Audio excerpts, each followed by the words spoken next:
Sebelum lanjut episode 264-266 jangan lupa subscribe CAFENOVEL, jangan lupa juga tinggalkan like dan komentar, agar kami tetap semangat buat episode selanjutnya. Terima kasih. Trick Ziller. Episode 264. Charlie berbalik untuk menatap Ziller, melihat seringai di wajah Ziller, membuat Charlie waspada. Karena Ziller menyarankannya untuk menjawab telepon, panggilan telepon itu pasti ada yang aneh. Apakah bajingan tua ini memainkan beberapa trik? Maaf.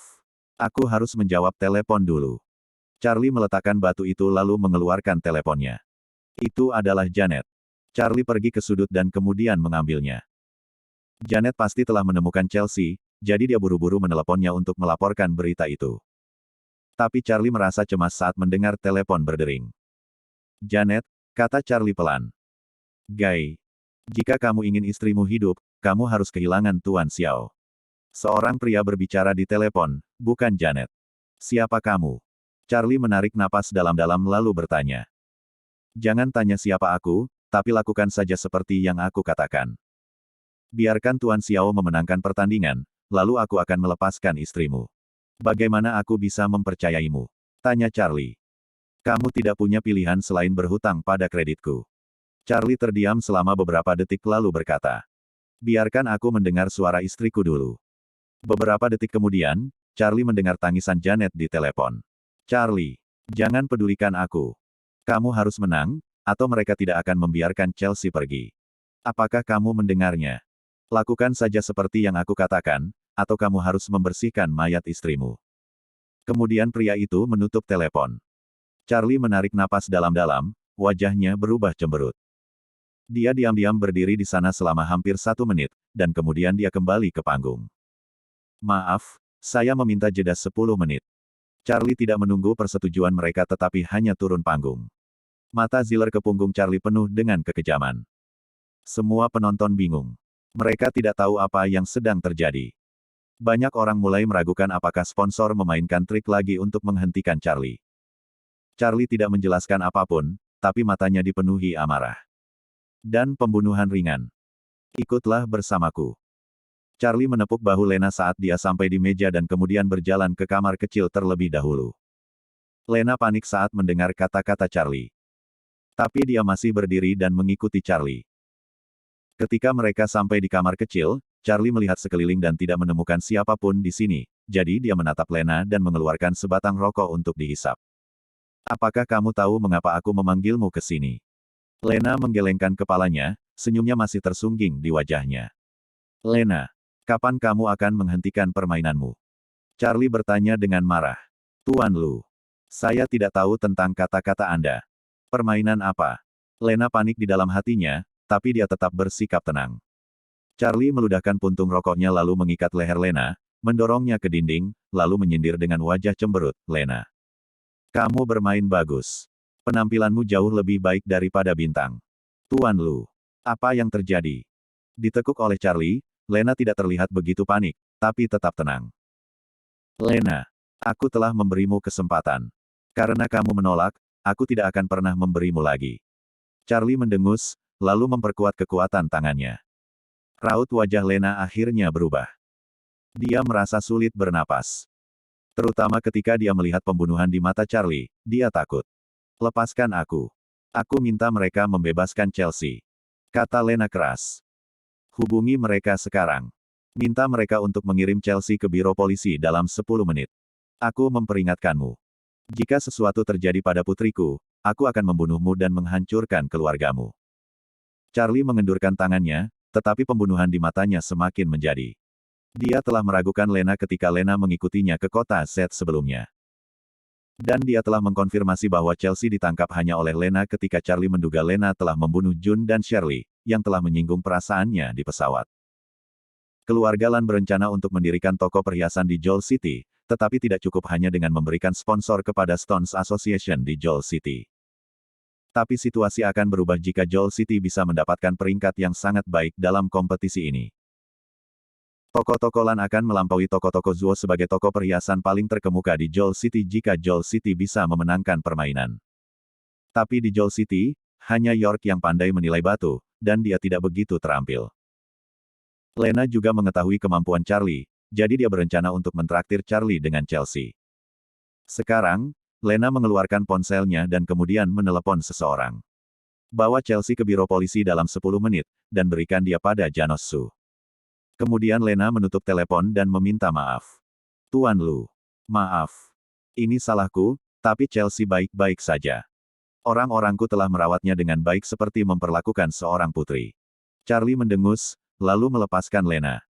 Tapi tiba-tiba, dia menamparkan wajah Lena. Charlie sangat membenci mereka yang mengancamnya dengan keluarganya. Lena bisa mencari cara lain untuk meminta bantuan Charlie. Bahkan Charlie akan datang ke sana tanpa undangan orang lain karena dia harus mengambil kesempatan ini untuk membuat iklan untuk perusahaan batunya. Tapi Lena memilih untuk memprovokasi dia seperti ini. Jika Lena tidak mengatakan bahwa dia memperlakukan Chelsea seperti seorang putri, Charlie akan menghajar Lena. Dan jika sesuatu benar-benar terjadi pada Chelsea, Charlie pasti akan membunuh Lena sekarang juga. Tapi Charlie bisa segera lega karena dia menerima telepon Jonas 10 menit kemudian. Jonas memberitahu Charlie bahwa Chelsea sudah datang ke biro, tanpa terjadi apa-apa. Tolong bantu saya untuk mengirimnya ke rumah neneknya.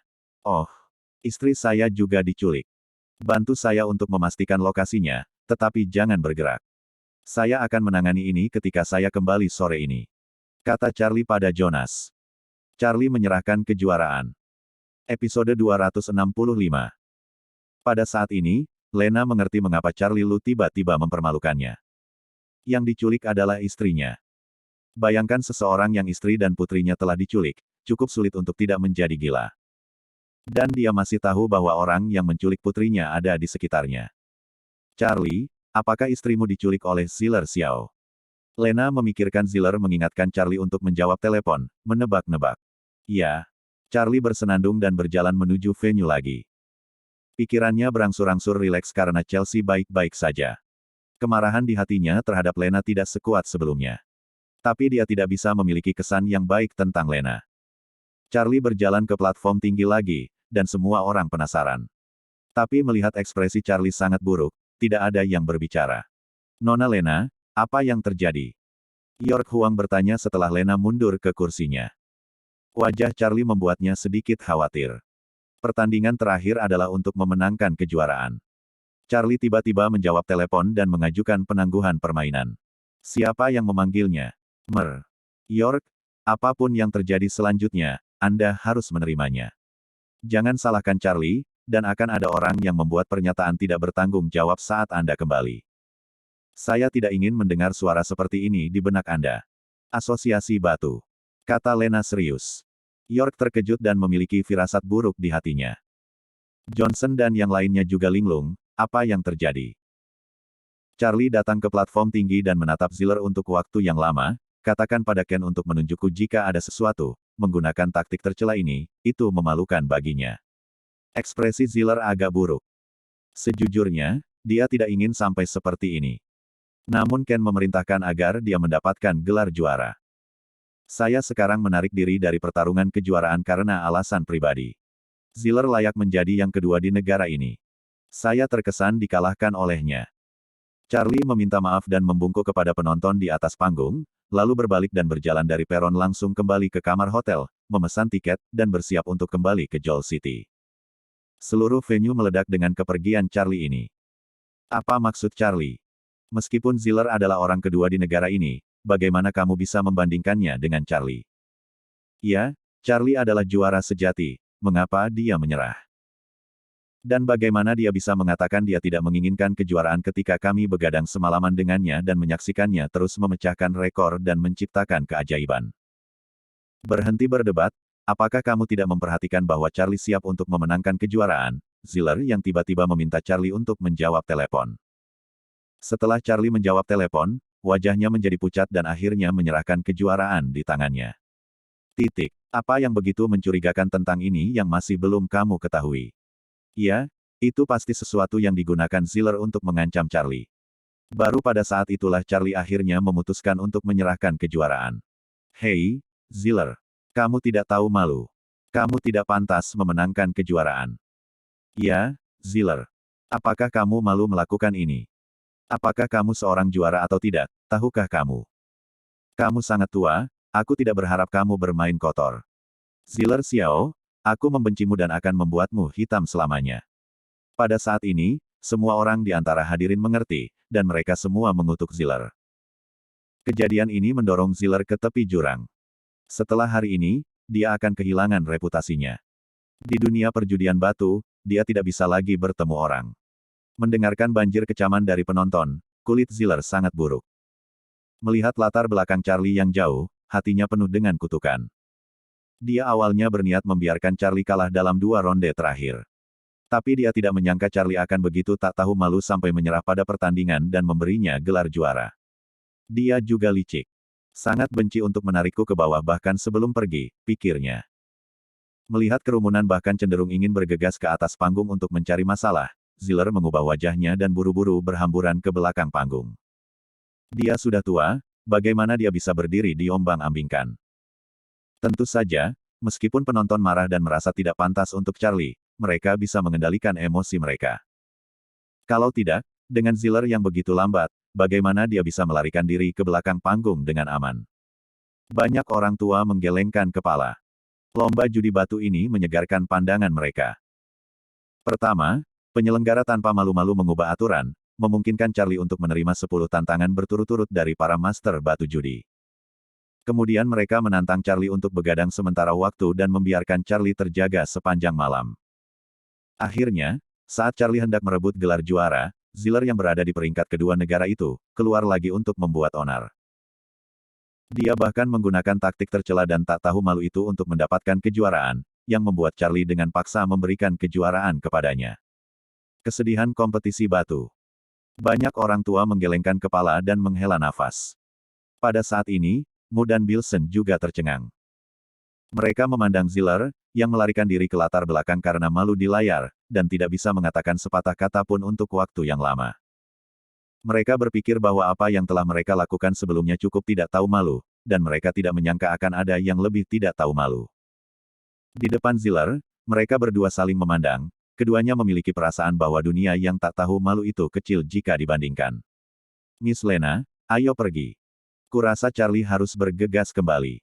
York menghela napas. Kompetisi batu judi ini, dia telah melihat tak tahu malu dari penyelenggara serta Ziller. Ziller adalah idola nyata di hatinya selama beberapa dekade. Dia tidak pernah menyangka dia adalah orang yang tidak tahu malu. Lena mengangguk, dia juga sibuk. Dia masih tidak tahu bagaimana Charlie akan memandangnya di masa depan. Tetapi dia memutuskan bahwa dia akan meminta maaf kepada Charlie lagi ketika dia kembali karena dia melakukan terlalu banyak dalam masalah ini. Ketika Charlie mengatakan bahwa dia menyerah dan meninggalkan permainan, banyak orang di Joel City menghancurkan TV. Mereka sangat marah. Charlie mengalami begitu banyak untuk mencapai final. Dan tepat ketika tinggal 1 pertandingan lagi untuk memenangkan kejuaraan, sesuatu terjadi. Semua orang tahu bahwa itu pasti Ziller yang menggunakan cara tercela untuk mengancam Charlie. Orang tua seperti Ogden bahkan lebih dekat untuk muntah darah dalam kemarahan. Itulah juara yang sudah mendapatkannya. Pada saat ini, Ziller melarikan diri dari belakang panggung dan hendak mundur ke kamarnya, tetapi tiba-tiba melihat sosok menghalangi jalannya. Ken Xiao marah. Episode 266. Ziller Xiao memandang Charlie Chen, yang ada di depannya dan entah bagaimana memiliki firasat buruk tentang hal itu. Mata Charlie sedikit dingin, membuat Ziller merasakan tekanan yang nyata. Charlie. Bukan salahku, Ken yang memberi perintah bahwa aku harus mengikuti kejuaraan hari ini. Ziller tahu niat Charlie untuk menghentikannya dan bergegas menjelaskan. Namun, Charlie tiba-tiba berbalik dengan tendangan memutar. Bang! Pria parubaya yang datang bersama Ziller ditendang oleh Charlie dan menabrak dinding hotel. Charlie melangkah maju dan menginjak perut pria parubaya itu, masih tidak bereaksi dan mendengus. Pria itu akan menghadapi Ziller, tetapi dia tidak menyadari Charlie telah mencegat Ziller, jadi dia akan menyerang dari belakang. Dia berencana untuk membuat Charlie pingsan dan berurusan dengannya oleh Ken Xiao di Capitol. Tapi pria itu tidak menyangka Charlie melihat gerakannya di mata Ziller dan menjatuhkannya terlebih dahulu. Ketika pria itu sadar kembali, dia hendak meraih pistolnya. Tapi begitu dia mengeluarkan pistolnya, Charlie menendang pergelangan tangannya, dan senjatanya jatuh ke tanah. Dengan kilatan tajam di matanya, Charlie menendang pria parubaya itu sekali lagi. Dia menginjak kakinya, dan seluruh tubuhnya terlempar keluar dengan pria itu. Saat pria itu hendak jatuh ke tanah, dia membanting lutut kirinya ke atas. Retakan. Pria parubaya itu menjerit, tulang rusuknya patah karena benturan Charlie. Ketika dia jatuh ke tanah lagi, dia pingsan karena rasa sakit. Jangan bergerak. Pada saat itu, Ziller mengambil pistol di lantai dan mengarahkannya ke Charlie dengan panik. Charlie adalah petarung yang sangat baik sehingga bahkan yang terbaik di sekitar Ken tidak dapat mengalahkannya, dan Ziller tidak berpikir dia bisa menang. Dia hanya bisa bertaruh sekali sekarang. Charlie menoleh untuk melihat tangan Ziller dengan pistol bergetar, matanya menunjukkan ejekan. Mundur. Jika kamu mendekat, aku akan menembakmu. Melihat Charlie bergerak ke arahnya, Ziller mundur sambil meneriakkan ancaman. Tembak kalau berani, Pak Tua, kata Charlie menggoda. Melihat bahwa Charlie tidak akan berhenti, Ziller tanpa sadar hendak mematahkan pelat pelatuknya. Tapi saat itu, sebuah tangan tiba-tiba menggenggam pergelangan tangannya. Ziller merasa tangan kanannya akan patah, dan pistol itu jatuh dari tangannya. Lena Lan meraih pergelangan tangan Ziller, meraih pistol dengan tangannya yang lain, dan mengarahkannya. Ziller ketakutan, dan matanya dipenuhi kepanikan. Dia tidak tahu apa yang akan dilakukan Charlie padanya. Telepon Ken sekarang, kata Charlie dengan suara dingin saat dia datang membantu Ziller. Ziller harus mengeluarkan ponselnya untuk menemukan nomor Ken. Panggilan berhasil, dan Charlie mengambil telepon dari tangan Ziller dan menjawabnya. Ken, jika kamu seseorang, datanglah padaku. Aku akan menunggumu di Joel City. Kamu hanya akan membuatku membencimu dengan taktik tercela ini. Dan kuharap lain kali kita bertemu, kamu mencuci lehermu. Dan aku akan membunuhmu sendiri. Charlie berkata dengan suara berat saat panggilan itu tersambung. Sisi lain terdiam selama beberapa detik, lalu menutup telepon dengan gerutuan marah.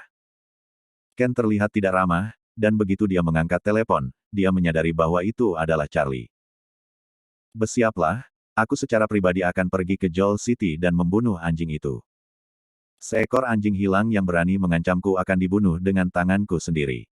Ken melempar telepon ke sofa dan menggeram. Nyonya. Serahkan pada saya, tidak pantas bagi Anda untuk pergi sendiri. Pria parubaya yang sedang menggosok bahu Ken berkata pelan. Tidak. Dia satu-satunya hal yang penting bagi Terence Lu, dan aku akan membuat Terence mati tanpa anak. Kata Ken dingin. Baiklah. Aku akan mengaturnya. Pria parubaya itu tahu kepribadian Ken. Selama dia telah memutuskan sesuatu, tidak ada yang bisa membuatnya mengubahnya. Di sini Ken siap untuk secara pribadi pergi ke Joel City untuk membunuh Charlie, tetapi di sana, Charlie menghadapi bahaya. Tuan Lu. Anda harus pergi, Hui Zai tampaknya mengetahui sesuatu dan telah mengirim seseorang ke hotel untuk menemukan kami. Kata Lena. Charlie melempar ponsel Ziller ke tanah dan mencibir ke arah Lena, kau membunuh pria itu, apa untungnya bagiku? Kau bisa pergi sendiri. Di pesawat, putra Hui, Jun Zai, mengacaukan Lena, dan Lena membunuhnya malam itu. Dan ini adalah tempat Hui, jadi dia pasti akan mengetahuinya. Tetapi yang membuat Charlie frustrasi, dialah yang menabrak Jun di pesawat, dan Hui lebih cenderung berpikir bahwa dia membunuh putranya. Meskipun melihat sekilas pengawasan hotel menunjukkan bahwa dia bukanlah pembunuhnya. Tapi dia yakin Hui tidak akan memberinya kesempatan untuk menjelaskan. Dia mengatakan itu, tetapi masih mengikuti Lena dan York Huang ke lift. Pada saat itu, sekelompok pria besar datang dari sisi lain lorong. Pindah. Jangan menunggu lift, pergi ke tempat parkir. Ucap Lena tiba-tiba. Charlie dan York mempercepat langkah mereka menuju tangga. Kejar mereka. Orang-orang di belakang melihat ketiganya tiba-tiba mempercepat langkah mereka, jadi mereka tahu bahwa ketiganya adalah yang mereka cari. Mereka telah mengingat foto-foto ketiga anak buah Charlie. Meskipun mereka hanya melihat punggungnya, mereka tahu bahwa itu pasti orang-orang yang mereka coba tangkap. York sudah tua dan terengah-engah setelah hanya beberapa langkah. Lena harus berkata, Tuan Lu. Anda bawa Tuan Wong ke tempat parkir bawah tanah. Saya akan pegang di belakang. Charlie memandang Lena dan tidak berkata apa-apa, membawa York bersamanya. Setelah turun satu lantai, dia tidak menaiki tangga lagi melainkan langsung menunggu lift. Lift masih berada di lantai 35, dan masih ada waktu untuk turun. Pada titik ini, mereka berdua mendengar sekelompok orang mengejar Lena dan membunuhnya. York sedikit khawatir, takut orang-orang itu tiba-tiba bergegas ke lantai mereka. Tapi tak lama kemudian mereka mendengar langkah kaki menuruni tangga. Tak lama kemudian lift turun, dan Charlie serta York masuk dan menekan lantai 2 di bawah tanah. Tidak ada yang menekan lift dalam perjalanan dari lantai 15 ke lantai 2 di bawah tanah. Tetapi ketika mereka keluar dari lift, mereka melihat lebih dari 10 orang mengelilingi lift. Orang-orang di luar tidak mengatakan sepatah kata pun, dan pisau serta tongkat di tangan mereka menghantam Charlie. Wajah York pucat, dia belum pernah melihat pemandangan seperti itu sebelumnya. Saat dia melihat parang menebas di kepalanya, pikirannya menjadi kosong dan tidak bisa melakukan apa-apa.